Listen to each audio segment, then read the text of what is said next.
বোন আমার, 12 বছর 15 বছর বয়সে তুমি কেন বিবাহের পূর্বে আরেকজনকে তোমার শরীর ধরতে দাও? আর যুবক ভাই আমার, কি বলিস কি তুই? এই পৃথিবী আর পৃথিবীতে যা আছে এর চেয়ে মূল্যবান হচ্ছে এই মেয়েটা। তুই এরকম মূল্যবান একটা জিনিস ওর ধরে ছুঁয়ে তুই ওকে ওর মূল্য কমিয়ে দিবি? এত বড় জুলুম ওর প্রতি তোর! তুই আল্লাহকে ভয় করিস না তাই বলে এতটা এতটা কি বলিস তুই? তুই কি কারো গাড়ির গ্লাস ভাঙছিস জীবনে? না। কেন? ওর লস হবে। তুই কি কোনোদিন কোনো মানুষকে ঘুষে দিছিস? না, কারণ তাহলে ও বেচারা কষ্ট পাবে। তুই কি জীবনে কারো পেটে ছুরি ঢুকাই দিছিস? না, ও মরে যাবে, তাহলে ওর ফ্যামিলি ক্ষতিগ্রস্ত, লসে পড়ে যাবে।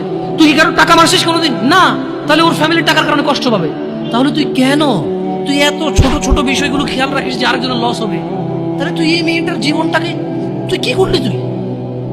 তুই পুরো পৃথিবী আর পৃথিবীতে যা আছে সবকিছু বিক্রি করলে যে সম্পদ হবে, সবকিছু অর্জন করলে যে অর্জন হবে, এর চেয়ে মূল্যবান তুই ওকে সতীত্ব থেকে বের করে নিয়ে আসলি।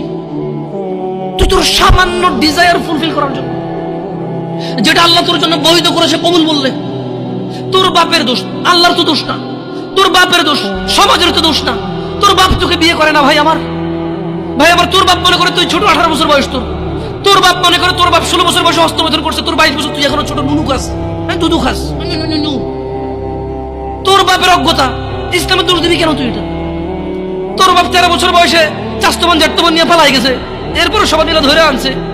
এরপর তোর বাপের তোর দাদারা বলছে কলিযুগ কলিযুগ শেষ হয়ে গেছে। 20 বছর আগে কথা বলতেছে। তোর বাপ 14 বছর বয়সে লুকা লুকা খেরসিন ওই কি।